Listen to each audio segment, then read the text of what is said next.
Bible દર્શન પાઠ 88 પ્રેષિતોના ચરિતો અધ્યાય 13 થી 28 પાઉલ. આપણે અધ્યાય 1 થી 12નો અભ્યાસ પાઠ 87માં પૂરો કર્યો. અધ્યાય 13થી હવે પાઉલ મુખ્ય પાત્ર. અધ્યાય 13માં પાઉલ પોતાની પહેલી પ્રેષિત યાત્રા શરૂ કરે છે ચોથી કડીમાં, અને આપણે 9મી કડીમાં આવીએ ત્યારે શાઉલનું નામ પાઉલ થઈ જાય છે. એટલે હવે પછી બધે પાઉલ વાંચવા મળશે ઠેઠ પ્રેષિતોના ચરિતો ગ્રંથ પૂરો થાય ત્યાં સુધી. આ 13મા અધ્યાયમાં એક સફળતા મળે છે પાફસમાં. રોમન ગવર્નર સેગ્યુસ ઈસુમાં શ્રદ્ધા ધરાવતો થાય છે. પણ જ્યારે પાઉલ પિસિદિયા પ્રાંત અને અંથિયોક શહેર જાય છે તો ત્યાં પાઉલનો જબરો વિરોધ થાય છે. અંથિયોક શહેર સિરિયા દેશમાં છે. આ અંથિયોક પિસિદિયા પ્રાંતમાં, અને ત્યાં પહેલો વિરોધ. હવે વિરોધ થયો ત્યારે પાઉલ નક્કી કરે છે કે આ કદાચ મને પ્રભુનો અણસાર, પ્રભુની નિશાની છે. 46મી કડી પાઉલ બોલે છે, ઈશ્વરનો સંદેશ સૌથી પહેલા તમને સંભળાવવો જોઈતો હતો, પણ તમે એનો અનાદર કરો છો અને તમારી જાતને શાશ્વત જીવન માટે અપાત્ર ઠરાવો છો. એટલે અમે એટલે પાઉલ અને બારનાબાસ એમના સાથી છે, પહેલી પ્રેષિતિક યાત્રાના બિન યહૂદીઓ તરફ વળીએ છીએ. જો પિસિદિયાના અંથિયોકમાં જાકારો મળ્યો તો હવે બિન યહૂદીઓમાં પ્રવેશ માટે માર્ગ ખુલ્યો. આ પહેલી પ્રેષિતિક યાત્રામાં પાઉલના સાથી બારનાબાસ અને પાઉલના સાથી યોહાનનું બીજું નામ માર્ક પણ 13મી કડીમાં, આ 13મા અધ્યાયની 13મી કડીમાં માર્ક કોઈ કારણોસર એ પ્રેષિતિક યાત્રા છોડી દે છે. અધ્યાય 14 પાઉલ અને બારનાબાસ પહેલી પ્રેષિતિક યાત્રા અંતર્ગત લુસ્ત્રા નામના શહેરમાં આવે છે, અને ત્યાં જન્મથી એક લૂલો માનવ છે એને સાજો કરે છે. લુસ્ત્રાના લોકો આ પાઉલ અને બારનાબાસને ગ્રીક દેવો માને છે અને બસ એમની હવે પૂજા કરવી છે, એમની સમક્ષ ભોગ ચઢાવવો છે. પાઉલ અને બારનાબાસ મહા મહેનતે આ લોકોને વાળે છે, ટાળે છે. પણ એ જ 14મા અધ્યાયમાં એ જ લુસ્ત્રામાં પાઉલ ઉપર પથ્થરમારો થાય છે, કારણ કે પાઉલના વિરોધીઓ પણ ઝાઝા છે. એવો તો પથ્થરમારો કે જાણે પાઉલ મરી ગયો, અને આ વિરોધીઓને તો લાગ્યું જ કે પાઉલ મરી ગયો છે, એટલે ચાલ્યા ગયા.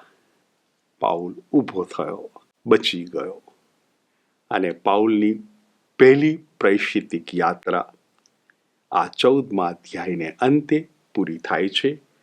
બંને ભાઈઓ પાઉલ અને બારનાબાસ સિરિયા દેશના અંથિયોકમાં પાછા આવે છે.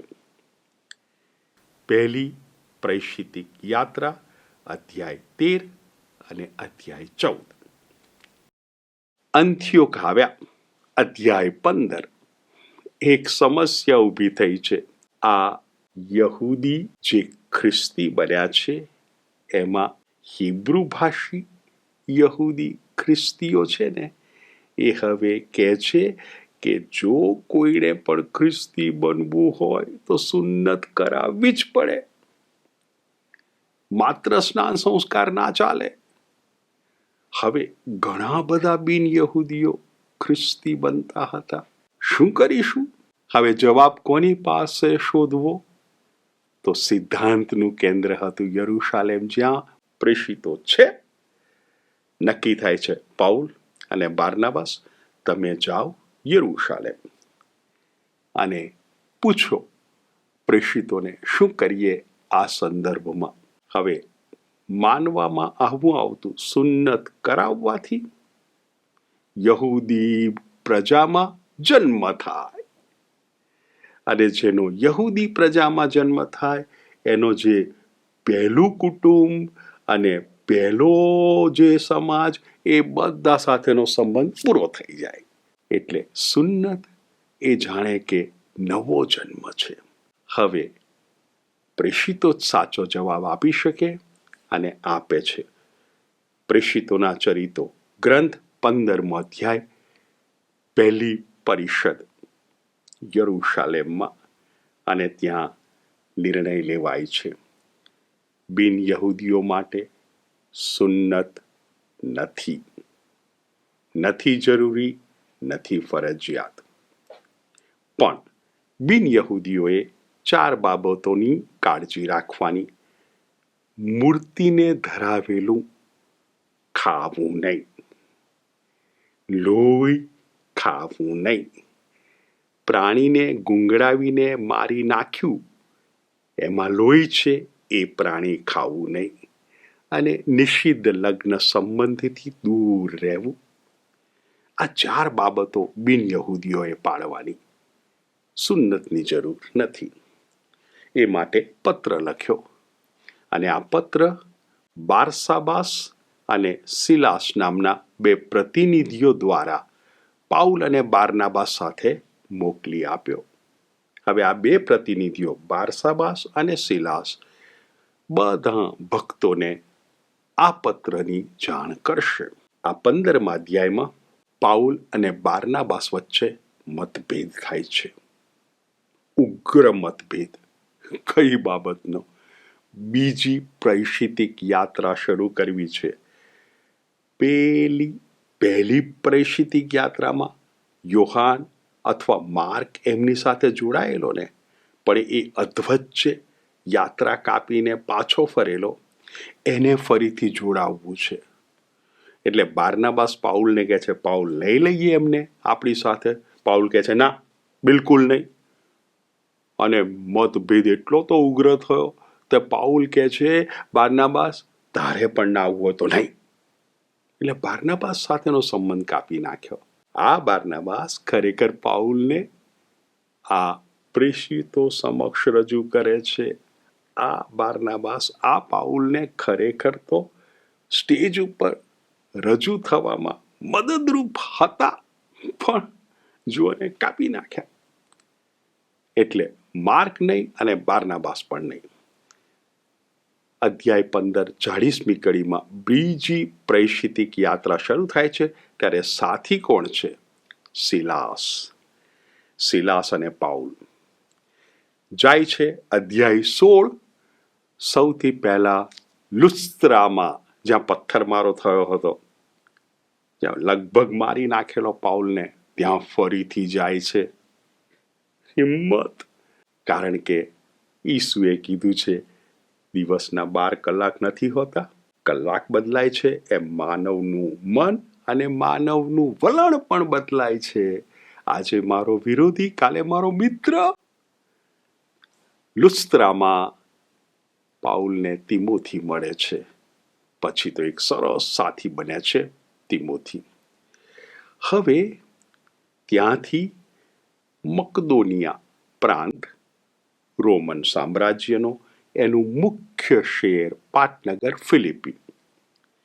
એ ફિલિપીમાં જાય છે તો ત્યાં પાઉલ એક ચમત્કાર કરે છે. એક ગુલામ યુવતી છે, અને એને એક આત્મા વળગ્યો છે જે ભવિષ્ય ભાખે છે. એટલે એના માલિકોને, આ યુવતી તો ગુલામ છે, એટલે એના માલિકોને આ ભવિષ્ય જાણવાથી ઘણો ફાયદો થાય છે. હવે પાઉલ એનો આ વળગાડ ઉતારે છે, પેલી યુવતીને મુક્ત કરે છે, વળગાડ મુક્ત. બસ એટલે પછી પરિણામ આવે છે બહુ ખોટું. આ જેના માલિકો છે ને, આ પાઉલ અને સિલાસને કેદખાનામાં પુરાવે છે. એ ફિલિપીમાં પાઉલ અને સિલાસ અધ્યાય 16 જેલમાં રાત્રે ઈશ્વરના સ્તવન કરે છે બધા કેદીઓ સાથે. ત્યારે ધરતીકંપ થાય છે, બધા દરવાજા ખુલી જાય છે, બંધનો છૂટી જાય છે અને ચમત્કારિક બચાવ થાય છે. પેલો જે કેદખાનાનો અધિકારી છે ને, એ બાપરે ભક્ત બની જાય છે ઈસુનો, કારણ કે એ ચમત્કાર જુએ છે. હવે આ ન્યાયાધીશોએ આ પાઉલ અને આ સિલાસને ફટકા માર્યા હતા, પણ આ તો રોમન નાગરિકો છે, એમને આવી સજા ના થઈ શકે, એટલે માફી માગે છે. અધ્યાય 17 આ પાઉલ અને સિલાસ થેસ્સલોનિકા આવે છે, પણ થેસ્સલોનિકામાં જબરો વિરોધ થાય છે, જબરો વિરોધ. એટલે આ થેસ્સલોનિકાના યહૂદીઓ એમનો વિરોધ કરે છે, એટલે એમણે થેસ્સલોનિકા છોડવું પડે છે. કેવો વિરોધ થાય છે જુઓ ને. ત્યાં એમના ઉપર એક આરોપ મુકાય છે. અધ્યાય 17 અને ત્યાં કડી 7. ઈસુ કરીને બીજો રાજા છે એમ કહીને એ બધા બાદશાહની આણનો ભંગ કરે છે. એ બધા એટલે પાઉલ અને સિલાસ. ઈસુ કરીને બીજો રાજા છે એટલે આવો આરોપ મુકાય છે. અને પછી ત્યાં થેસ્સલોનિકામાં એમનું રહેવું ભારે થઈ પડે છે. એટલે શું કરે છે? થેસ્સલોનિકાથી પાઉલ અને સિલાસ બંને બરૈયામાં આવે છે, અને બરૈયાથી પાઉલ એકલો આથેન્સ જાય છે. આથેન્સમાં પ્રવચન વક્તવ્ય આપે છે, પણ એની ઝાઝી અસર પડતી નથી.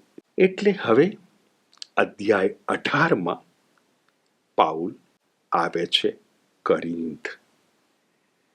કરિન્થમાં એક દંપતી છે. પતિનું નામ અક્વિલા, પત્નીનું નામ પ્રિસ્કિલ્લા.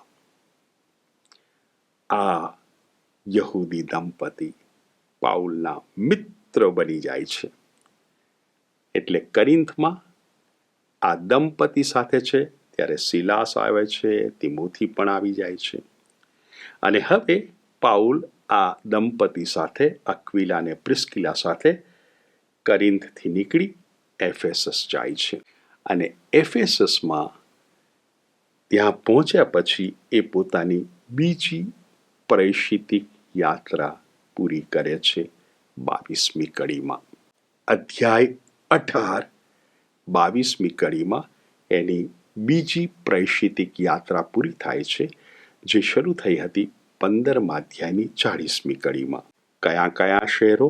તો સૌથી પહેલું શહેર એ ફિલિપી, પછી આવ્યું થેસ્સલોનિકા, પછી આવ્યું આથેન્સ, પછી આવ્યું કરિન્થ, અને છેલ્લે આવ્યું એફેસસ. વિરોધ થયા કરે છે, સફળતા ક્યાંક ક્યાંક મળે છે, પણ પ્રભુનું કાર્ય ચાલુ રહે છે. 18મા અધ્યાયની 23મી કડીમાં પાઉલ એની ત્રીજી અને અંતિમ યાત્રા શરૂ કરે છે. અધ્યાય 18 અને કડી 23. ત્યાં થોડા દિવસ ગાળ્યા પછી તે એટલે કે પાઉલ ફરી નીકળી પડ્યો અને ગલાતિયા અને ફ્રુગિયાના પ્રદેશોમાં ફરીને બધા શિષ્યોને તેણે મક્કમ બનાવ્યા. આ એની ત્રીજી યાત્રા, પ્રેષિતિક યાત્રા શરૂ થઈ.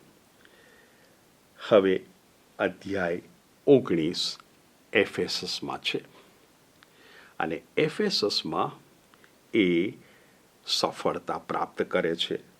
ખાસો સમય ત્યાં એફેસસમાં રહે છે, પણ ત્યાં એફેસસમાં છે અધ્યાય 19માં, ત્યારે એ નક્કી કરે છે યરૂશાલેમ જવાનું. કડી 21માં.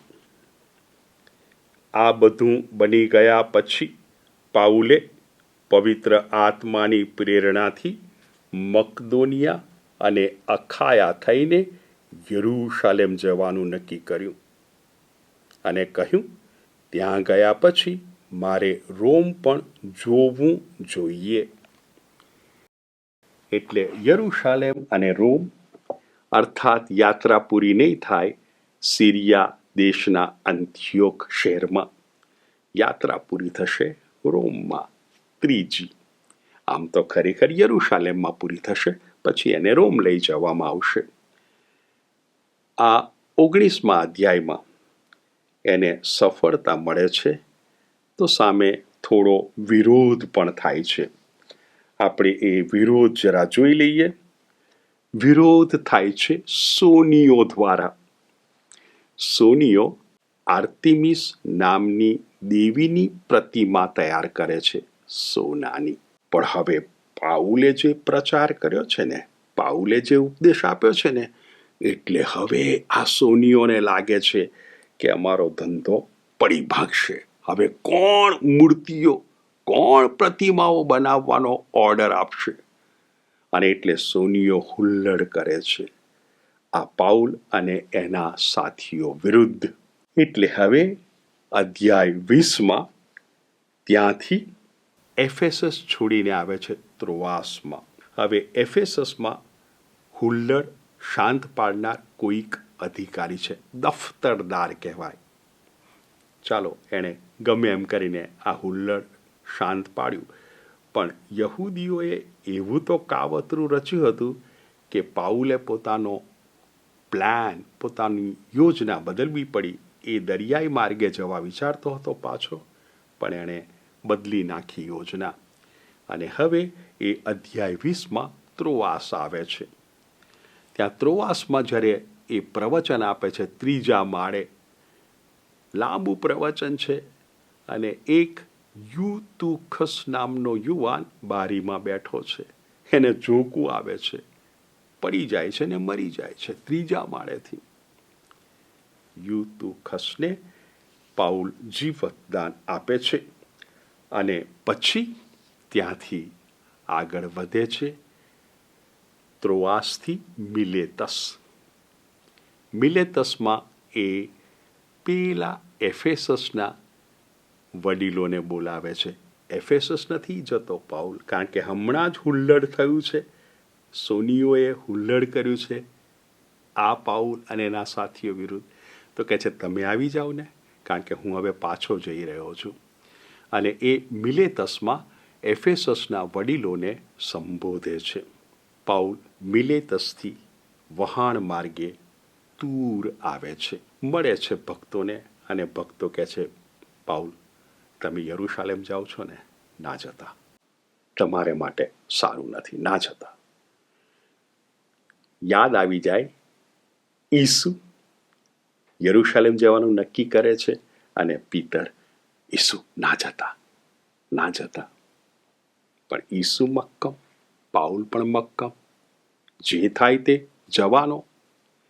હવે તૂરથી એ પાઉલ આવે છે કૈસરિયા મારિતીમાં. ત્યાં પેલા ડીકન ફિલિપ, સહાયક ફિલિપ, એ ત્યાં છે. એમના ઘરે મહેમાન તરીકે જાય છે. ત્યાં યહૂદિયા પ્રાંતથી આગબસ નામનો એક પૈગંબર આવ્યો છે, અને એ પૈગંબર પાઉલને કહે છે, પાઉલ, યરૂશાલેમ ના જતા, તમારે માટે ગંભીર છે, ભારે છે, જોખમકારક છે, સારું નથી, જીવનું જોખમ છે.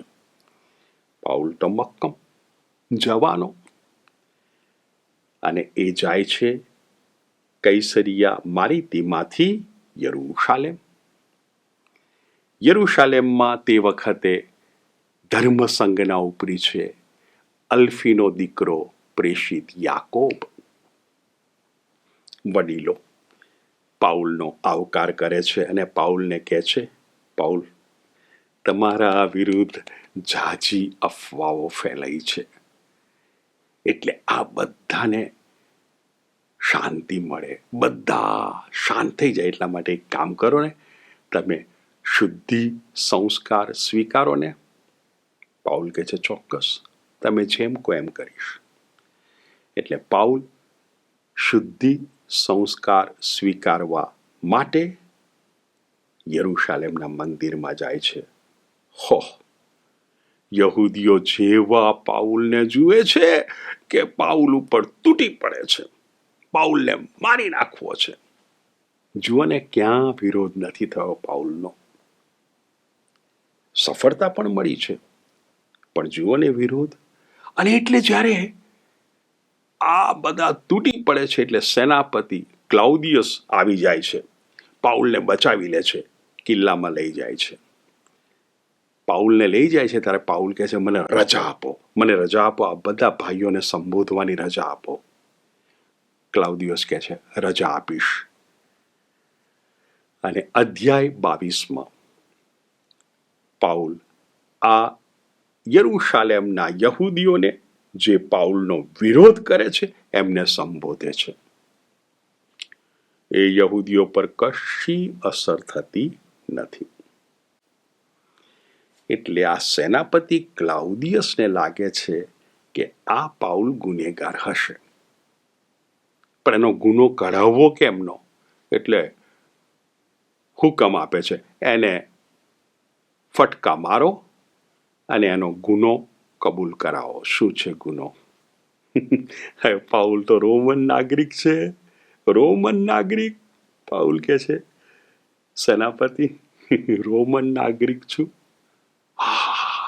તો કશું ના થાય, તો કશું ના થાય. એટલે હવે સેનાપતિ ક્લાઉદિયસ બીજો અખતરો કરે છે, વરિષ્ઠ સભાને બોલાવે છે. વરિષ્ઠ સભા, બોલો આનો શું ગુનો છે? અને વરિષ્ઠ સભા ગુનાઓ જણાવે છે. અધ્યાય 23. જ્યારે વરિષ્ઠ સભા ગુનાઓ જણાવે છે કે રજૂઆત કરે છે, પણ એ પહેલા પાઉલ જે બોલ્યો છે ને એનાથી યહૂદીઓમાં બે ભાગ પડી ગયા, કારણ કે એમાં ફરોશીઓ હતા અને એમાં સદુકીઓ હતા. આ ફરોશીઓ તો પુનરુત્થાનમાં માનનારા છે અને પાઉલ ફરોશી છે, પુનરુત્થાનમાં માનનારો છે. એટલે આ બધાને લાગે છે ફરોશીઓને કે આ તો નિર્દોષ છે. એટલે અધ્યાય 23 ભાગલા પડી જાય છે ત્યારે કેટલાક યહૂદીઓ, 40 કરતાં વધારે યહૂદીઓ પ્રતિજ્ઞા કરે છે જ્યાં સુધી પાઉલનો જીવ ના લઈએ ને ત્યાં સુધી અન્ન જળ મોંમાં નહીં મૂકીએ. પાઉલનો જીવ લીધા વગર અન્ન જળ મોંમાં નહીં જાય. હવે આ પ્રતિજ્ઞા સાંભળે છે પાઉલનો ભાણેજ. એટલે પાઉલનો ભાણેજ સીધો સેનાપતિ ક્લાઉદિયસ પાસે પહોંચી જાય છે. સેનાપતિ, પ્રતિજ્ઞા કરી છે આ લોકોએ, એટલે તમે કાળજી રાખજો. હવે જો પાઉલ યરૂશાલેમમાં હોય તો જોખમ. એટલે હવે સેનાપતિ ક્લાઉદિયસ એક કામ કરે છે, પાઉલને મોકલી આપે છે કૈસરિયા મારિતીમાં, એ શહેરમાં. ત્યાં ગવર્નર ફેલિક્સ છે. એટલે પાઉલને ત્યાં મોકલી આપે છે અને એક પત્ર પણ લખે છે શું બન્યું છે. હવે અધ્યાય 24. પાઉલ કૈસરિયા મારિતીમામાં, ત્યાં છે ગવર્નર ફેલિક્સ. ગવર્નર ફેલિક્સ કે છે વરિષ્ઠ સભા એટલે યરૂશાલેમમાં છે, વડા પુરોહિત અને તમારા આગેવાનો આવી જાઓ કૈસરિયા મારિતીમાં. મારે સાંભળવું છે તમે શું કહેવા માંગો છો. આ શું કહે છે?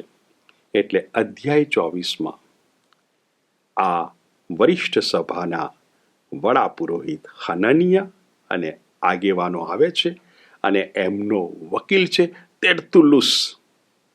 તેર્તુલુસ હવે આક્ષેપો કરવાનું શરૂ કરે છે પાઉલ ઉપર. જવાબમાં પાઉલ સ્વ બચાવ કરે છે અને ફેલિક્સની હાજરીમાં બોલે છે, બધું ચોખ્ખું, હું નિર્દોષ છું. સ્વ બચાવ પ્રભુ ઈસુનું જ કામ કરે છે. અને એટલે પ્રભુ ઈસુએ કીધું હતું, તમને પવિત્ર આત્મા સુજાડશે. અને અત્યારે એ જ કહી રહ્યો છે પાઉલ. ફેલિક્સને કશું સમજાતું નથી, પણ એટલું તો લાગે છે કે પાઉલ નિર્દોષ છે. પણ ફેલિક્સ નિર્ણય પણ લેતો નથી. ગવર્નર છે અને શું કરે છે?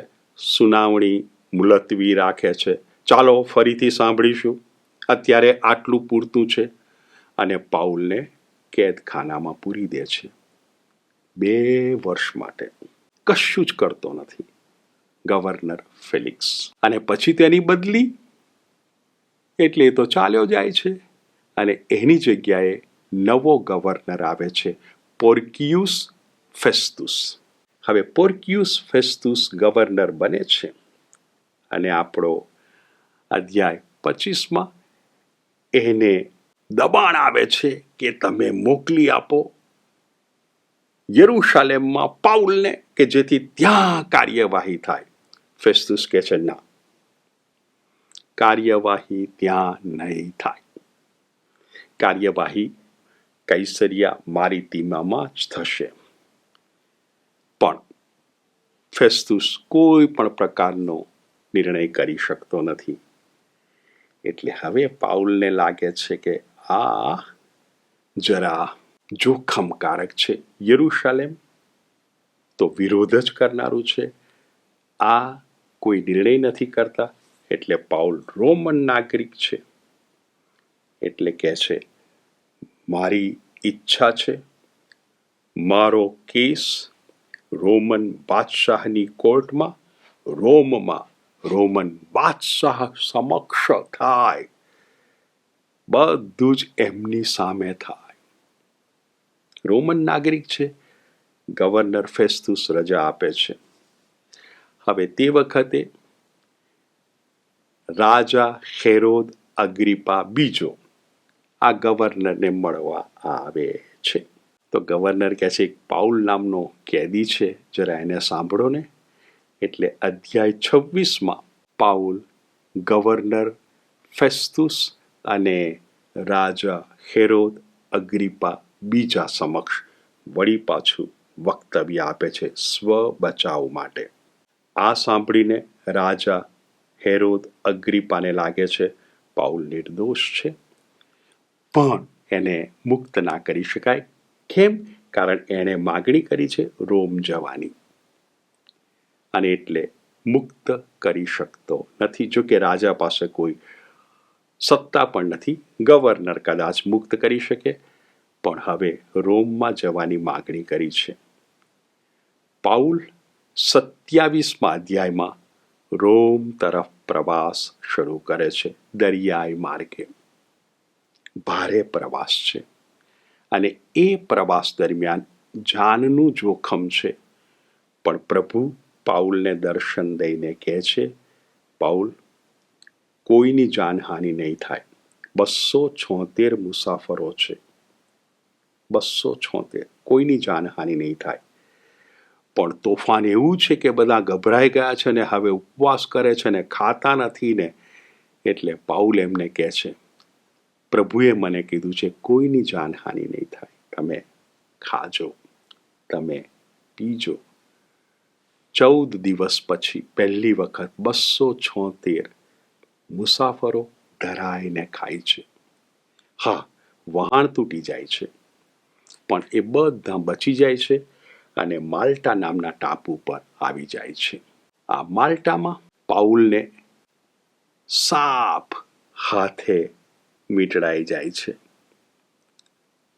પણ એ સાપ વીંટળાઈ ગયા પછી પણ પાઉલ તો જીવતો રહે છે, કશું જ થતું નથી. એટલે બધા પાઉલને દેવ માનવા લાગે છે. અને માલ્ટાના મુખી પુબ્લિયસ, એનો પિતા બીમાર હતો, એ લઈ આવે છે. એને સાજાપણું મળે છે. બીજા બધા બીમારો આવી જાય છે. પાઉલ બધાને સાજાપણું આપે છે. અને પછી આખરે રોમ પહોંચે છે. 28મા અધ્યાયમાં રોમમાં પહોંચી ગયા છે. રોમમાં એ યહૂદીઓને સૌથી પહેલાં મળે છે, પોતાની વાત કરે છે, ઈસુ વિશે કહે છે. પણ કેટલાક યહૂદીઓને પાઉલની વાતમાં વિશ્વાસ બેસતો નથી. પાઉલ 2 વર્ષ રોમમાં રહે છે અને ત્યાં રોમમાં બિન યહૂદીઓને ઉપદેશ આપતો રહે છે. રોમમાં પાઉલ પહોંચે છે ત્યાં 1 અધ્યાયની 8મી કડીમાં ઈસુએ જે આદેશ આપ્યો હતો એ પૂર્ણ થાય છે. 1 અધ્યાયની 8મી કડીમાં ઈસુ આવું બોલ્યા હતા, પણ પવિત્ર આત્મા જ્યારે તમારા ઉપર ઉતરશે ત્યારે તમને શક્તિ પ્રાપ્ત થશે અને તમે યરૂશાલેમમાં, સમસ્ત યહૂદિયામાં અને શમરૂનમાં અને ઠેઠ ધરતીના છેડા સુધી મારે વિશે સાક્ષી પૂરશો. ધરતીનો છેડો રોમ. પાઉલ રોમમાં આવી ગયા છે, રોમમાં ઉપદેશ આપી રહ્યા છે અને પ્રેષિતોના ચરિતો ગ્રંથ ત્યાં પૂરો થાય છે. પણ પ્રેષિતોના ચરિતો ગ્રંથનો અંત છે ના. કેમ? કારણ કે તમે અને હું આજે પ્રેષિતો છીએ અને આપણા કાર્યો સાક્ષી પૂરવાનું કામ, ઈસુનો પ્રચાર કરવાનું કામ, ઈસુનો ફેલાવો કરવાનું કામ ચાલુ છે. પ્રેષિતોના ચરિતો ચાલુ છે. પિતા પુત્ર ને પવિત્ર આત્મા પ્રેરિત